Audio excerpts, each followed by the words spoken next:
नमस्कार दोस्तों, आप देख रहे हैं आरसीए न्यूज। आज हम बात करेंगे अभी की 20 बड़ी खबरों के बारे में जो कि विभिन्न समाचार पत्रों पर छाई हुई है और आपके लिए अति महत्वपूर्ण है। इसलिए आप वीडियो को पूरा देखिएगा, स्किप मत करिएगा। वीडियो पसंद आए तो लाइक शेयर जरूर करिएगा। तो आइए पहली खबर के बारे में जान लेते हैं। पहली खबर है कि प्रधानाचार्य परिषद की बैठक में संघ को तोड़ने पर कार्रवाई। उत्तर प्रदेश प्रधानाचार्य परिषद के जनपदीय सम्मेलन में संगठन की मजबूती पर बल दिया गया। बैठक के दौरान संगठन में अधिक से अधिक प्रधानाचार्यों को जोड़ने, सदस्यता बढ़ाने एवं परिषद की मजबूती पर बल दिया गया। जिला अध्यक्ष डॉक्टर रघुराज प्रताप सिंह की अध्यक्षता में हुई बैठक में प्रस्ताव पास किया गया है कि संघ से अनुशासनहीनता करने वालों पर कठोर कार्रवाई की जाएगी।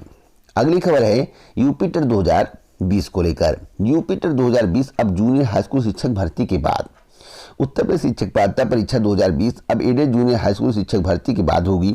सचिव परीक्षा नियामक प्राधिकारी को भेजे पत्र में शासन के विशेष सचिव आरबी सिंह की ओर से कहा गया है कि अब एडेड जूनियर हाई स्कूलों में शिक्षक भर्ती के बाद यूपीटेट कराई जाएगी। अगली खबर है कि गर्मी की छुट्टियों में शिक्षकों का होगा समायोजन। विधानसभा में बेसिक शिक्षा मंत्री डॉक्टर सतीश द्विवेदी ने कहा कि जल्द बेसिक शिक्षकों की सेवा नियमावली में जल्द बदलाव किया जाएगा। उन्होंने कहा है कि ग्रामीण व नगर काडर को खत्म किया जाएगा। इसके लिए विशेषज्ञों के साथ मंथन किया जा रहा है। इसके बाद शिक्षकों का समायोजन किया जाएगा। अगली खबर है कि महंगे पड़ेंगे हैशटैग वाले ट्वीट और पोस्ट। आपको बता दें कि राजनीतिक दलों को इंटरनेट मीडिया के जरिए चुनाव प्रचार अब महंगा साबित हो सकता है। चुनाव आयोग ने फिलहाल चुनाव के दौरान इंटरनेट मीडिया के अलग अलग प्लेटफार्मों पर हैशटैग के जरिए होने वाले राजनीतिक प्रचार को चुनावी खर्चे में शामिल करने के संकेत दिए हैं। इनमें गूगल, फेसबुक, ट्विटर और इंस्टाग्राम शामिल होंगे। अगली खबर पंचायत आरक्षण सूचियों को लेकर है। त्रिस्तरीय पंचायत चुनाव के लिए ग्राम प्रधान, ब्लॉक प्रमुख और जिला क्षेत्र व ग्राम पंचायत सदस्यों का आरक्षण आवंटन मंगलवार को जिलों में शुरू हो गया है। करीब 60% के आरक्षण की अंतिम सूचियां जारी कर दी गई हैं, जबकि शेष स्थानों पर बुधवार को जारी होंगी। अगली खबर है कि छात्रवृत्ति से पहले 100% जांच की बाध्यता खत्म। आपको बता दें कि सरकार ने दसमोत्तर छात्रवृत्ति योजना के तहत बीएड, बीटीसी सहित अन्य पाठ्यक्रमों के छात्रों को छात्रवृत्ति व शुल्क प्रतिपूर्ति देने के पहले 100% जांच की बाध्यता खत्म कर दी है। छात्रवृत्ति घोटालों पर अंकुश लगाने के लिए वित्त मंत्री के निर्देश पर गठित 3 अलग अलग समितियों को जांच रिपोर्ट देने के लिए मई तक का समय दे दिया गया है। अगली खबर है कि 9 मार्च को पेश होगा दिल्ली का बजट। स्वास्थ्य और शिक्षा पर रहेगा जोर। 8 से 16 मार्च 2021 तक चलेगा बजट सत्र। बजट में 5 से 10% राशि की वृद्धि की संभावना। अगली खबर है कि 5 महीने में सभी पुलिस थानों में सीसीटीवी लगवाए राज्य सरकारें। आपको बता दें कि सुप्रीम कोर्ट ने केंद्रीय जांच एजेंसी के दफ्तरों में अब तक सीसीटीवी कैमरे नहीं लगने पर नाराजगी जताई है। शीर्ष अदालत ने सख्त लहजे में कहा है कि सरकार कदम पीछे खींचने की कोशिश कर रही है। कोर्ट ने पूछा कि सीबीआई, एनआईए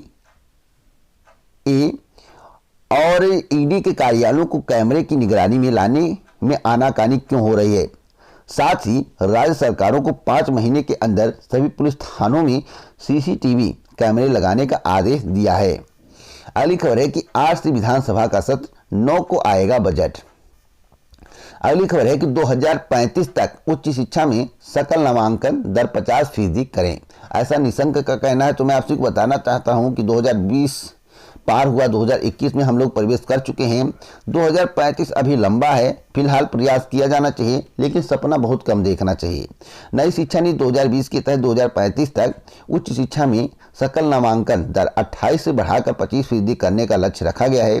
केंद्रीय शिक्षा मंत्री रमेश पोखरियाल निशंक की अध्यक्षता में राष्ट्रीय उच्चतर शिक्षा अभियान की बैठक आयोजित की गई।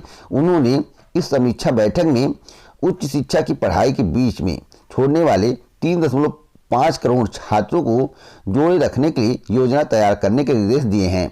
अगली खबर है कि नर्सरी दाखिला आवेदन के लिए 2 दिन बाकी। अगली खबर है कि 13 सरकारी संस्थाओं का कौशल एवं उद्यमिता विश्वविद्यालय में होगा विलय। आपको बता दें कि राजधानी के सभी 10 सरकारी पॉलिटेक्निक संस्थान अब दिल्ली कौशल एवं उद्यमिता विश्वविद्यालय का हिस्सा होंगे। इसके साथ ही वजीरपुर और ओखला स्थित Delhi institute of tool engineering संस्थान और जीबी पंत इंजीनियरिंग कॉलेज को भी इस विश्वविद्यालय के साथ जोड़ा जाएगा। अगली खबर दिल्ली विश्वविद्यालय की है। दिल्ली विश्वविद्यालय के शिक्षक संगठन एएडी ने किया विरोध। विश्वविद्यालय से संबद्ध कॉलेज ऑफ आर्ट्स को डॉक्टर अंबेडकर विश्वविद्यालय में जोड़ने के दिल्ली कैबिनेट के फैसले का विरोध होना शुरू हो गया है। दिल्ली विश्वविद्यालय के शिक्षक संगठन एएडी ने इस पर कड़ा विरोध किया है। एएडी का कहना है कि यह डीयू के वैधानिक प्रावधानों पर हमला है। इस फैसले को एएडी ने डीयू को टुकड़ों में विभाजित करने वाला बताया है। अगली खबर है कि केंद्र इस साल वसूला दुगना सेस चार्ज। अगली खबर है कि मेट्रो में 292 पदों पर भर्ती का मौका। आपको बता दें, यूपी मेट्रो विभिन्न वर्गों के लिए 292 पदों भर्तियां शुरू कर रही है। यह भर्ती सहायक प्रबंधक, परिचालन, स्टेशन कंट्रोलर व ट्रेन ऑपरेटर और मेंटेनर के पद पर होगी। लखनऊ के अलावा आगरा और कानपुर मेट्रो की जरूरत इन पदों से पूरी होगी। अगली खबर है कि 429 स्टाफ नर्सों को मिली पदोन्नति, बनी सिस्टर इंचार्ज। अगली खबर की नई शिक्षा नीति लागू करने में लखनऊ विश्वविद्यालय बनेगा मददगार। परा स्नातक में मल्टी एग्जिट की सुविधा देने वाला देश का पहला विश्वविद्यालय बनने पर मार्गदर्शन लेने आई मध्य प्रदेश की टीम। अगली खबर है कि पुरानी पेंशन व्यवस्था लागू करने का कोई प्रस्ताव नहीं, ऐसा उप मुख्यमंत्री डॉक्टर दिनेश शर्मा का कहना है।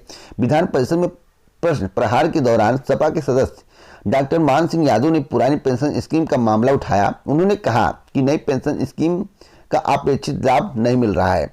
75,000 रुपये की वेतन से सेवानिवृत्त हुए शिक्षक को 650 रुपये की पेंशन मिल रही है।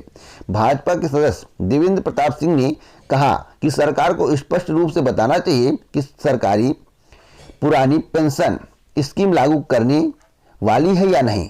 तो वित्त राज्य मंत्री संदीप सिंह ने कहा कि न्यू पेंशन स्कीम में सरकार ने अपना शेयर 10% से बढ़ाकर 14% कर दिया है। निवेश पीएफआरडीए के माध्यम से किया जा रहा है, बेहतर रिटर्न मिल रहा है। नेता सदन डॉक्टर दिनेश शर्मा ने कहा कि फिलहाल पुरानी पेंशन लागू करने का कोई प्रस्ताव नहीं है। अगली खबर है कि प्रधानाचार्य परिषद की बैठक में संघ को तोड़ने पर कार्रवाई। अगली खबर की इलाहाबाद विश्वविद्यालय की है। इलाहाबाद विश्वविद्यालय व संगठन कॉलेजों की सेमेस्टर परीक्षाएं 15 से शुरू होंगी। विषय सेमेस्टर की परीक्षाओं का कार्यक्रम जारी। प्रथम सेमेस्टर की परीक्षाएं शामिल नहीं, सेमेस्टर के साथ ही आयोजित की जाएंगी बैक पेपर की परीक्षाएं। बीएड प्रवेश परीक्षा के कारण स्नातक परीक्षा की तिथि बदली, सांख्यिकी की परीक्षा तिथि भी बदली। 2 घंटे की होगी परीक्षाएं। ओल्ड योम न्यू कोर्स से जुड़ा विवाद भी सुलझा। अगली खबर है कि निजी स्कूलों में प्राइमरी जूनियर की वार्षिक परीक्षा की तैयारी। हर किसी का बच्चों के मूल्यांकन का तरीका अलग अलग, अभिभावकों को भेजा शेड्यूल। अगली खबर है कि शिक्षक के लिए बढ़ी दावेदारी की तादाद। आपको बता दें कि एडेड जूनियर हाई स्कूलों में रिक्त शिक्षकों की 1894 पदों की भर्ती प्रक्रिया शुरू। इसके लिए उच्च प्राथमिक स्तर की शिक्षक पात्रता परीक्षा उत्तीर्ण होना जरूरी है। प्रदेश की यूपीटीईटी उत्तीर्ण करीब 4 लाख से अधिक है, जबकि सीटीईटी के अभ्यर्थी अलग से हैं। इस बीच केंद्रीय माध्यमिक शिक्षा बोर्ड ने जनवरी 2021 की सीटीई का परिणाम घोषित कर दिया है। इससे दावेदारों की संख्या और बढ़ गई है। अगली खबर है एडेड जूनियर हाई स्कूलों में 1894 पदों पर भर्तियां, आज से ऑनलाइन आवेदन। अगली खबर है कि 2 सीधी भर्तियों के परिणाम घोषित। यूपीपीएससी प्राविधिक शिक्षा विभाग को मिले गणित विषय में 20 प्रवक्ता। अगली खबर है कि गूगल की मदद से उत्तर लिखे तो कट जाएंगे नंबर। सीबीएसई ने मूल्यांकन के नियमों में किया बदलाव। स्कूलों से कहा कि बच्चों को उत्तर लिखने की प्रैक्टिस कराएं। अगली खबर है कि कार्मिक विभाग की राय के बाद ही 1133 पदों पर शिक्षकों की भर्ती, ऐसा सतीश द्विवेदी का कहना है। बसपा ने उठाया एसटी कोटे के पदों पर शिक्षकों की भर्ती करने का मामला। अगली खबर है कि हाईकोर्ट ने ग्राम सभा सरकारी जमीन से अतिक्रमण हटाने का दिया निर्देश। अगली खबर है कि यूपीएचईएससी www के फेर में फंसे ऑनलाइन आवेदन। आपको बता दें कि प्रदेश के आशासकीय महाविद्यालयों में विज्ञापन संख्या 46 के तहत भूगर्भ विज्ञान विषय में असिस्टेंट प्रोफेसर के 1 पद और विज्ञापन संख्या 50 के तहत 49 विषय में असिस्टेंट प्रोफेसर के 2002 पदों पर भर्ती के लिए 25 फरवरी 2021 से ऑनलाइन आवेदन की प्रक्रिया शुरू हो गई है। ज्यादातर अभ्यर्थी आवेदन नहीं कर पा रहे हैं। www के फेर में उनके ऑनलाइन आवेदन फंस गए हैं। अब उत्तर प्रदेश उच्चतर शिक्षा सेवा आयोग की ओर से स्पष्ट करते हुए कहा गया है कि अभ्यर्थी दिए गए पोर्टल पर www हटाकर आवेदन करें। अगली खबर है कि अलग होगा ग्रामीण व शहरी शिक्षकों का संवर्ग।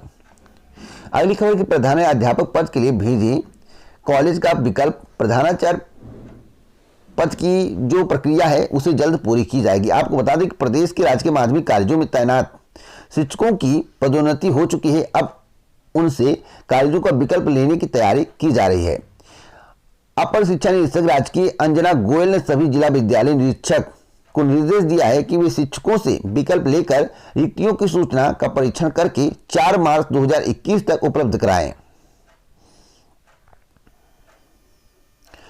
अगली खबर की एक और भर्ती में शिक्षा मित्रों को वेटेज। इसका मतलब है कि नई शिक्षक भर्ती का विज्ञापन जारी होगा, लेकिन विज्ञापन कब तक आएगा इसके संबंध में कुछ भी इस समाचार पत्र में नहीं बताया गया है। राज्य सरकार परिषदीय प्राथमिक स्कूलों में होने वाली एक और शिक्षक भर्ती में शिक्षा मित्रों से अधिकतम 25 अंकों का भारांक देने के लिए तैयार है। मंगलवार को विधान परिषद में विशेष शिक्षा राज्य मंत्री डॉक्टर सतीश चंद्र द्विवेदी ने यह जानकारी दी है। यह भी साफ कर दिया कि शिक्षा मित्रों का मानदेय बढ़ाने का फिलहाल कोई प्रस्ताव नहीं है। अगली खबर है कि छात्रवृत्ति से पहले 100% जांच की बाध्यता खत्म। तो इसी प्रकार की अगर आपको जानकारी चाहिए तो आप हमसे जुड़ सकते हैं। चैनल को सब्सक्राइब करें, बेल आइकन दबाएं, जिससे हमारे वीडियो का नोटिफिकेशन आपके पास सबसे पहले पहुंच जाए, वीडियो को आप सबसे पहले देख पाएं। जय हिंद, जय भारत दोस्तों, नमस्कार।